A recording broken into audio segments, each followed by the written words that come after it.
Soal yang akan aku bahas hari ini adalah soal FR asli loh dari teman-teman yang udah pernah ikut seleksi di tahun sebelumnya.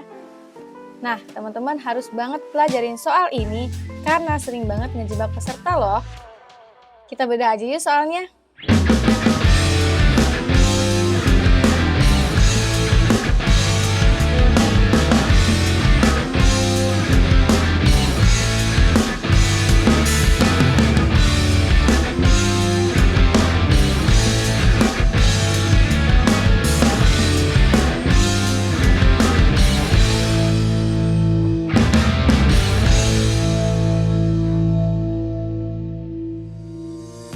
Assalamualaikum warahmatullahi wabarakatuh.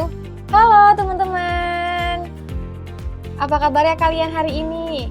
Semoga dalam keadaan yang sehat ya, karena udah mulai masuk musim penghujan nih teman-teman. Kembali lagi bersama aku Kanisa dan hari ini aku akan bahas soal-soal yang berkaitan dengan tes wawasan kebangsaan. Nah, tanpa lama-lama kita langsung mulai aja ya. Oke teman-teman, kita masuk ke soal pertama ya, materi mengenai Bhinneka Tunggal Ika.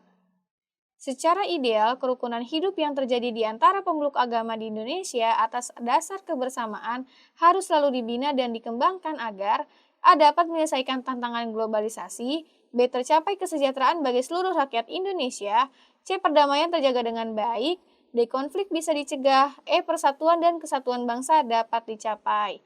Nah, di sini teman-teman yang ditanyakan adalah kerukunan itu harus dibina dan dikembangkan agar apa nih tujuannya? Di sini berkaitan dengan implementasi semboyan Bhinneka Tunggal Ika ya teman-teman, di mana pada zaman dahulu semboyan Bhinneka Tunggal Ika ini pernah menjadi tanda dan sekaligus simbol bagi perdamaian antar umat beragama di Majapahit. Hal inilah yang kemudian diinginkan oleh para bapak bangsa melalui semboyan yang sama untuk negara Indonesia.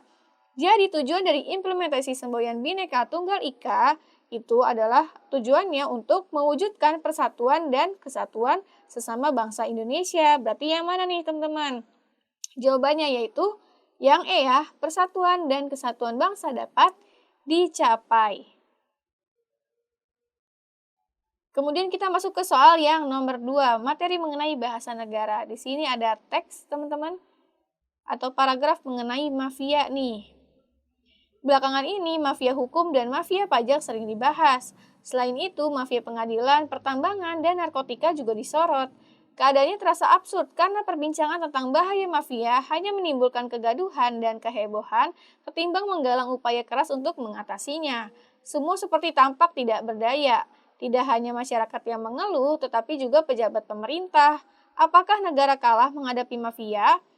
Terdapat kesalahan pada kalimat-kalimat pembentuk paragraf di atas, yaitu pada A. Tiadanya tanda koma setelah kata pertambangan pada kalimat kedua, B. Mestinya tidak ada partikelnya pada kata keadaannya pada kalimat ketiga, C. Kata tampak pada kalimat keempat mestinya diganti dengan kata nampak, D. Kata penghubung tetapi pada kalimat kelima mestinya diganti dengan melainkan, kata apakah pada kalimat ke-6 mestinya diganti dengan mengapa. Nah, teman-teman, kira-kira yang mana nih kesalahan yang ada di kalimat di sini, teman-teman?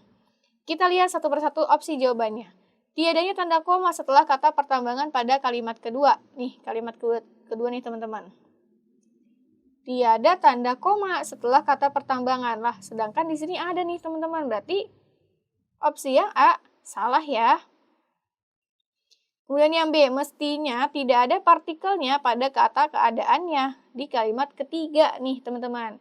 Di sini. Ini juga salah ya teman-teman, semestinya ada nih partikelnya di kata keadaannya untuk menjelaskan keadaan dari banyaknya mafia nih teman-teman yang sering dibahas.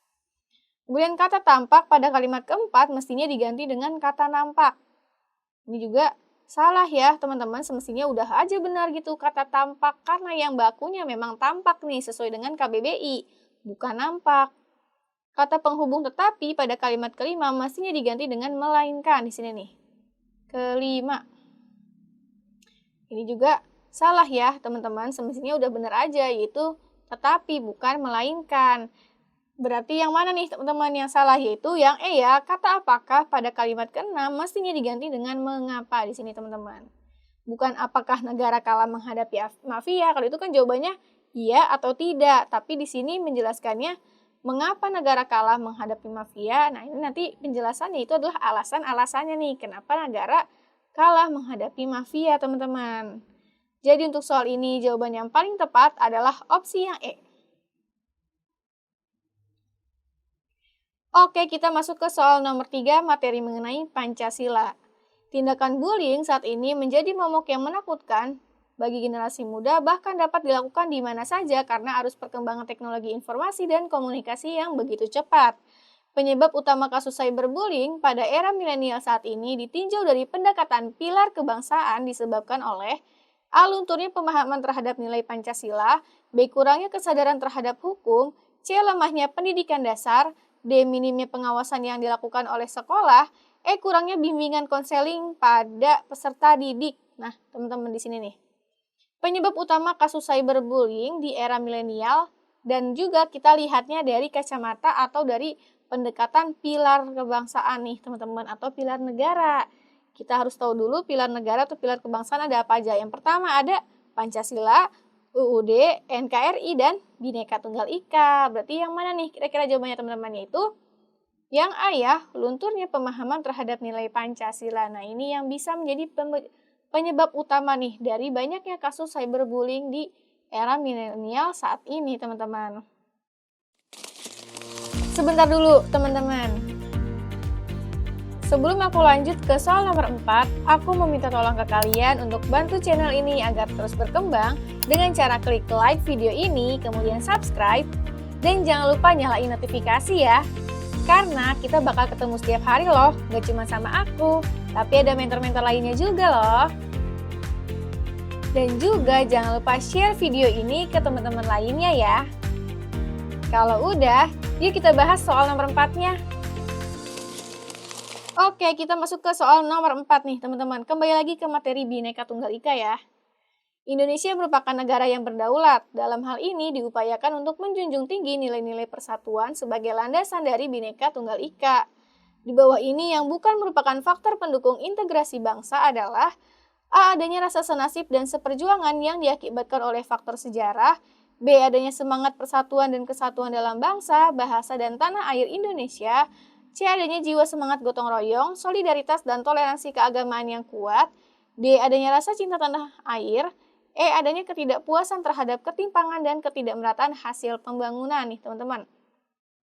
Yang mana yang bukan menjadi faktor pendukung integrasi bangsa? Integrasi bangsa itu apa sih teman-teman? Jadi integrasi bangsa itu atau integrasi nasional dapat diartikan sebagai proses penyatuan berbagai suku, agama, budaya, dan daerah yang berbeda-beda nih. Kemudian menjadi satu kesatuan bangsa yang utuh dan juga berdaulat. Berarti yang mana nih teman-teman yang tidak menjadi faktor pendukung adanya proses penyatuan tadi?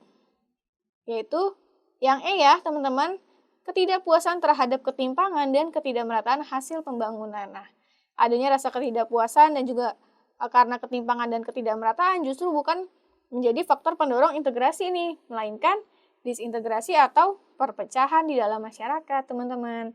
Jadi untuk soal ini yang tepat adalah yang E ya. Oke, kita ke soal yang terakhir, teman-teman. Materi mengenai NKRI. Hasil sidang BPUPKI tanggal 22 Juni 1945 diberi nama Piagam Jakarta yang di dalamnya berisi dasar negara. Sila pertama yakni ketuhanan yang berkewajiban menjalankan syariat Islam bagi pemeluk-pemeluknya diubah menjadi ketuhanan yang Maha Esa. Alasan utama perubahan ini adalah A. Sebagian anggota PPKI tidak setuju karena sebagian rakyat Indonesia khususnya yang dari daerah timur tidak beragama Islam. B. Anggota BPUPKI yang lain berpikir ini akan menimbulkan masalah baru terkait nasionalisme, kesatuan, dan persatuan. C. Perwakilan Indonesia bagian timur datang kepada Hatta dan menjelaskan bahwa mereka tidak ingin bergabung dengan Indonesia jika sila yang pertama tidak diubah. Muhammad Yamin menyarankan anggota panitia untuk mengubah sila pertama karena akan mengganggu integrasi calon-calon wilayah yang tergabung dalam NKRI atau yang E nih. Pada saat itu masing-masing wilayah Indonesia sibuk mengerahkan paham untuk menentukan tujuan kemana Indonesia saat ini. Nah, di sini teman-teman, alasan kenapa nih Sila pertama Pancasila dari yang semula ketuhanan yang berkewajiban menjalankan syariat Islam bagi pemeluk-pemeluknya, itu diubah jadi ketuhanan yang Maha Esa. Yang mana hal tersebut sampai sekarang masih berlaku ya teman-teman, ketuhanan yang Maha Esanya nih. Alasan utama berubahnya sila ini apa sih teman-teman? Yaitu karena perwakilan Indonesia bagian timur datang kepada Muhammad Hatta dan mereka nih menjelaskan kalau mereka tidak mau bergabung dengan Indonesia kalau misalkan sila yang pertama itu tidak diubah teman-teman. Jadi untuk soal ini yang tepat adalah opsi yang C. Nah teman-teman, jadi segitu dulu soal yang bisa aku sampaikan hari ini. Semoga bisa membantu kalian ya untuk lebih memahami mengenai wawasan kebangsaan.